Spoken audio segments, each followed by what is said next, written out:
The Oregon Trail was supposed to lead to freedom, prosperity, and a better life. Stretching over 2,000 miles of rugged wilderness, it was a dangerous path that tested every traveler. Disease, starvation, accidents, these were the expected risks. But in the rolling hills of eastern Oregon, a different kind of danger waited.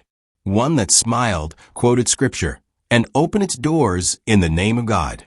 The year was 1852, and thousands of families were making their way westward, carrying dreams of land and liberty.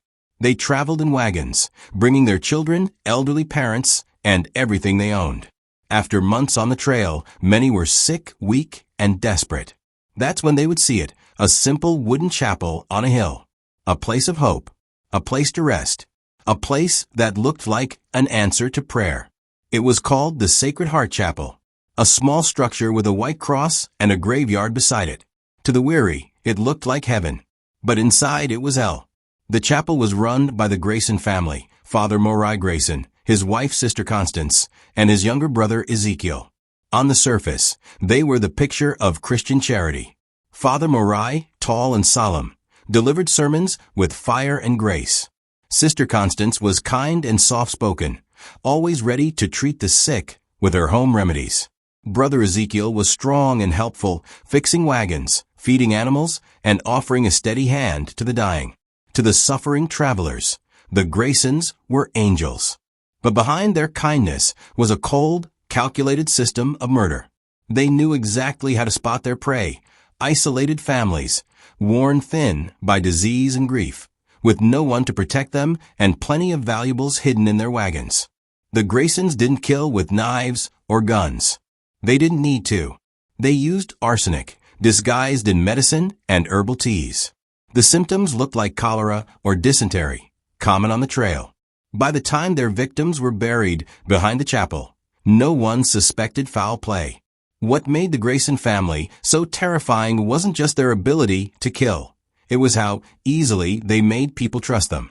Moriah could quote scripture from nearly every denomination, adjusting his sermons depending on the traveler's faith. Whether Baptist, Methodist, or Presbyterian, he had a message of hope. Sister Constance played the role of nurse and comforter, especially for grieving mothers and sick children. Ezekiel always arrived at just the right moment, when the wagon broke or the child cried out in fever. The chapel had a large basement, which the Graysons said was for storing supplies. In truth, it was where they kept the belongings of the families they killed: gold coins, furniture, heirlooms, tools, even toys. Hidden rooms, locked trunks, shelves of remedies. The basement was a vault of stolen dreams and a laboratory of death. Local settlers had only good things to say about the Graysons. They were generous, helpful, holy. Nobody knew that hundreds of people were being murdered just a few miles from their homes. For over 3 decades, the Grayson family operated with terrifying precision. More than 800 people vanished near their chapel between 1852 and 1888, not lost to nature, but to poison, deception, and greed. And all of it was cloaked in Christian mercy. The most horrifying part? They kept records. Each family had a ledger entry. Names, dates, what was taken, how they died, where they were buried, how much money was made. Written by Father Moriah in perfect, clean handwriting. Not as confessions, but as business logs. As if they were running a trading post instead of a house of death. This wasn't a one-time massacre. This was a family enterprise. A well-oiled machine of murder, hidden behind smiles, prayer, and open arms. And for years, nobody knew. But in the story of the Graysons, one thing would change everything. Someone survived. The Morrison family was running on faith, fumes, and fraying hope when they spotted the cross on the hill. It was late September 1852, and James Morrison, a carpenter from Missouri, had been traveling west with his pregnant wife Elizabeth, their 3 young children, and her elderly father, Samuel. Like many others, they'd left everything behind to seek a better future in Oregon. But after months of hardship on the trail, the family was exhausted, supplies were low, and their youngest son had a hacking cough that wouldn't stop. When their wagon axle snapped just 2 miles from the Blue Mountains, it felt like the final blow. James stood staring at the broken wheel, wondering if they would all die in this vast, uncaring wilderness. And then he saw it, a modest chapel in the distance, nestled among the trees. Smoke curled from its chimney. The sound of bells carried faintly in the breeze. James would later tell a neighbor that it felt like a sign from God. But it wasn't divine intervention. It was bait. Brother Ezekiel arrived within hours. He came walking up the trail, smiling warmly, a leather toolkit slung over his shoulder. "The Lord has placed you near our humble chapel for a reason," he said in a slow, comforting drawl. "Sister Constance is a midwife, and Father Morai would consider it an honor to give you shelter and aid." With no reason to distrust him, the Morrisons gratefully followed Ezekiel to the Sacred Heart Chapel. They were given a small cabin next to the main church building. It was clean, stocked with blankets, and even had a rocking chair for Samuel. It seemed too good to be true. For 3 days, everything appeared normal. Sister Constance tended to Elizabeth with quiet compassion, checking on her pregnancy and feeding her herbal broths. Ezekiel helped James repair the wagon. The children played in the chapel yard, and Father Morai led evening prayers that left the entire family in tears of gratitude. On the 4th day, Samuel fell ill. He complained of severe stomach cramps and nausea. Sister Constance reassured them gently. "Just trail sickness," she said. "It happens often. The Lord provides healing through nature's bounty." She brewed him a special tea, something with roots and a faint metallic taste, and helped him drink it. But Samuel's condition worsened rapidly. His skin turned pale and ashen. His breathing became ragged. He began vomiting blood and crying out in pain. James wanted to ride east for help, but Morai placed a firm hand on his shoulder. "Brother James," he said, "moving him now would be an act of cruelty. You must trust in God's timing. We are here to guide you." By the 6th day, 7-year-old Tommy had the same symptoms. Then 5-year-old Mary. Constance gave them her blessed remedies, tending to them like a devoted nurse. Elizabeth, overwhelmed with grief and nearing labor, wept into her hands as she thanked the Graysons for their kindness. None of them suspected the truth. The family was being methodically poisoned. The teas and tonics contained measured doses of arsenic, a tasteless, odorless powder that caused vomiting, organ failure, and death. It mimicked the symptoms of common trail diseases so perfectly that no one would ever think to look deeper. Samuel died first, then Tommy, then Mary. Each was buried in the chapel cemetery with full Christian rites. Father Morai gave moving sermons, calling them blessed souls returned to the Father. The Morrisons were too stunned and broken to question anything. Entire families had died on the trail before. This, they told themselves, was just God's will. In truth, the Graysons had already begun cataloging their belongings. Each night, while the survivors wept and prayed, Ezekiel went through their wagon. He found tools, gold coins hidden in clothing, silver cutlery, and an heirloom Bible that would be sold within the month. On the 12th day, James Morrison himself began to fall ill. Elizabeth, now in the early stages of labor, pleaded for his life. "Please," she begged Sister Constance, "save him. You've helped so many." But Constance only smiled with chilling calm. "Some illnesses," she whispered, "are God's way of calling his children home." James died 2 days later. That same night, Elizabeth gave birth to a son, who lived only long enough to be baptized by Father Morai. 3 days after giving birth, Elizabeth Morrison died. The entire family, 3 generations, was wiped out in just over 2 weeks. To anyone who asked, the Graysons told a tragic but believable story. The Morrison family had arrived sick, were given shelter, but succumbed to a brutal form of dysentery. They were buried with dignity, and their possessions, donated to the Lord's work, were a symbol of their faith. No one questioned it. No one investigated. The Morrison family wasn't the first to vanish. And thanks to the Graysons, they wouldn't be the last. After the quiet extermination of the Morrison family, the Grayson trio sat by candlelight in the chapel's hidden basement and took stock, not just of the gold coins, tools, and heirlooms they had stolen, but of everything they had learned. Murder, they realized, wasn't just a sin that could be masked. It could be managed, optimized, and repeated. It could be profitable. What had started as a spontaneous opportunity quickly evolved into a deliberate system. In the winter months when trail traffic slowed, the Graysons refined their process, converting their modest chapel into the center of a growing operation. The basement was expanded. One area was designated for sorting through victims' possessions. Another held medical supplies and arsenic tinctures. A third, colder room became a makeshift morgue, a place to temporarily store bodies until they were buried in the unmarked grove behind the chapel. Father Morai, ever the strategist, began keeping detailed records.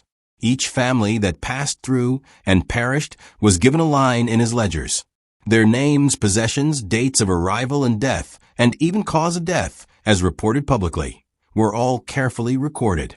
But it wasn't guilt that drove him to keep such notes. It was business.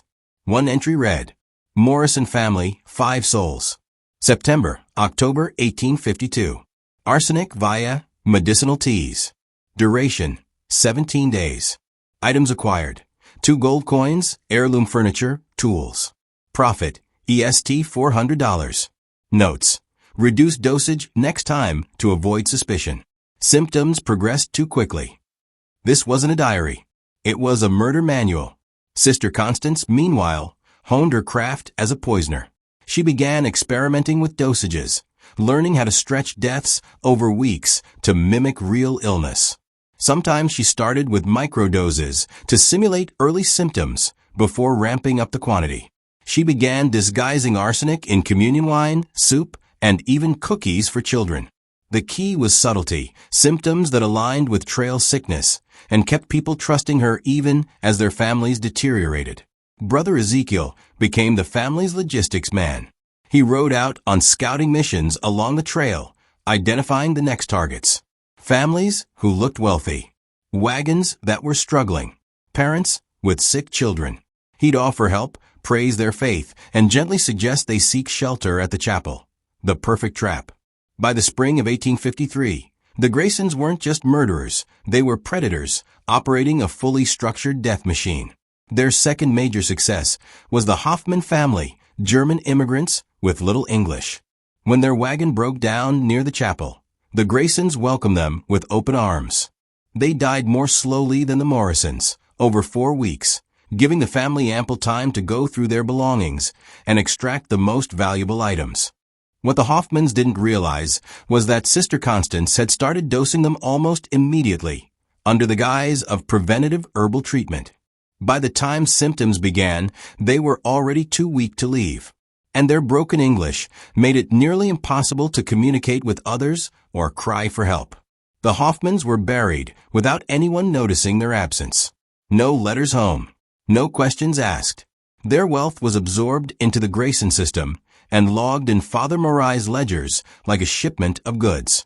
The murders became so routine that the family began establishing rules. Only take in small families. Large groups raise suspicion. Never kill too quickly. Let illness look natural. Avoid suspicion from neighbors. Always remain seen as generous Christians. They began selling the stolen goods through underground networks. Ezekiel would ride to nearby towns, pretending to sell things on behalf of families who had changed their minds about heading west. His innocent demeanor and reputation as a man of faith made him believable. Constance melted down jewelry. Morai forged letters from grateful families for display near the chapel, adding legitimacy. By the end of 1853, they had murdered at least 16 people, and no one suspected a thing. The chapel's reputation grew. Trail travelers whispered of the kind family who helped the sick. Families began to seek them out, bringing themselves willingly into the den of wolves. And with each family that passed through, the Graysons didn't just get better at killing. They began to believe they were meant to do it, that God had chosen them to cleanse the trail of the weak and reward the faithful. Their murders weren't crimes, they were service. Father Morai saw himself not as a killer, but as an instrument of divine will. He prayed before each death. Constance called her poisons blessings. And Ezekiel, the silent executor, saw no reason to question the family's purpose. The Sacred Heart Chapel wasn't a church anymore. It was a slaughterhouse run by saints who believed every corpse they buried was a soul delivered. In the fall of 1855, the Graysons welcomed another family into the chapel. But this time, they made a mistake. They let a survivor in. The Patterson family was traveling from Ohio, Thomas, a merchant, his wife, Emily, their 4 children aged 8 to 16, and Emily's sister, Catherine Patterson, a 30-something unmarried woman who had taken on the role of tutor and caregiver. They were well-prepared, well-stocked, and, most dangerously, intelligent. The Pattersons hadn't broken down on the trail. They weren't sick or desperate. They were cautious and wealthy, and they had heard stories, vague ones, about travelers disappearing. But they still stopped when Brother Ezekiel approached with his usual offer. "There's a chapel ahead," he said kindly. "We've seen illness on the trail, mountain fever. Sister Constance can provide treatment. Best to be safe." At first, Thomas declined. But the mention of disease unsettled Emily. She looked at her children, then at her husband, and gently insisted they stop for a night. "We'll let the woman check us. One night of caution is better than months of regret," she said. So they came. The Graysons, as always, were gracious. Father Morai impressed Thomas with his knowledge of trade routes and local markets. Sister Constance charmed Emily and offered warm teas and preventative medicine to the children. Brother Ezekiel kept the kids entertained with stories and small gifts. Catherine, though quiet, was sharp. She noticed details. On their second night, she saw Ezekiel inspecting their wagon late after dark, opening crates, and feeling under bedding. When she confronted Sister Constance about it, the response was smooth and practiced. "We've had issues with theft from passing strangers. Brother Ezekiel checks to keep everyone's things safe." Catherine nodded, but the explanation didn't sit right. By the third night, one of the younger children, Timothy, became nauseous. Sister Constance smiled gently and offered a stronger dose. "Blessed herbs," she said. "They'll purge the body of toxins." But Catherine had grown up around medicine. Her father was a pharmacist. When she saw Constance add a strange white powder to Timothy's tea and call it blessed salt, alarm bells rang. She decided to test a theory. When her dose of medicine came that night, Catherine accepted it with a smile. But instead of drinking, she slipped away and spat it into a handkerchief. She convinced little Timothy to do the same, turning it into a secret game. By the next morning, her suspicions were confirmed. Everyone else was getting worse. Vomiting, chills, stomach cramps, just like the stories of trail sickness. But she and Timothy, who hadn't actually taken the medicine, remained completely healthy. 2 of the children died within days. Thomas was barely breathing. Emily was sick but conscious. Catherine sat beside her and whispered the truth. "They're poisoning us." Emily's first reaction was disbelief, rage, confusion. But Catherine explained everything. The pattern, the powder, the symptoms, Ezekiel's nighttime theft. Slowly, horrifyingly, Emily's expression changed. "What can we do?" she whispered. "We run," Catherine said. "Tonight." That night, under the cover of darkness, Catherine helped Emily and Timothy slip out of the cabin. The others, Thomas and the 2 remaining children, were too weak to move. Catherine made the heartbreaking decision to leave them behind, hoping she could return with help before it was too late. But as they reached their wagon, footsteps crunched behind them. It was Father Morai. He stood there in the moonlight, his eyes sharp, his hand twitching beneath his coat. "You should be resting, Sister Catherine," he said softly. "The mountain fever clouds judgment. You're not well." "I couldn't sleep," Catherine lied. "I was worried about the children." He stepped closer. "Perhaps Sister Constance should prepare a stronger remedy to help you rest peacefully." That was it, the threat behind the smile. The charm dropped. Catherine tensed, her heart racing. Then, from behind the wagon, Emily stumbled forward, barely standing, but holding a pistol from Thomas's belongings. "Step away from my sister," she said, her voice weak but clear. Morai hesitated. That was all Catherine needed. She grabbed a heavy iron tool from the wagon and struck him in the head. He collapsed, stunned. They fled. As they drove off into the dark, Catherine looked back and saw Brother Ezekiel running from the chapel, heading toward the dying family left behind, likely to finish what the poison had started. The escape was harrowing. Catherine drove through unmarked trails, guided only by instinct and desperation. Emily drifted in and out of consciousness. Timothy cried silently, clinging to Catherine. On the fourth day, starving and exhausted, they stumbled upon a military patrol from Fort Dallas. At first, the soldiers thought Catherine was delusional. But she had proof, vials of the white powder, the handkerchiefs, and Emily's testimony. They listened. Then they acted. When the soldiers reached the chapel, they found the rest of the Patterson family dead.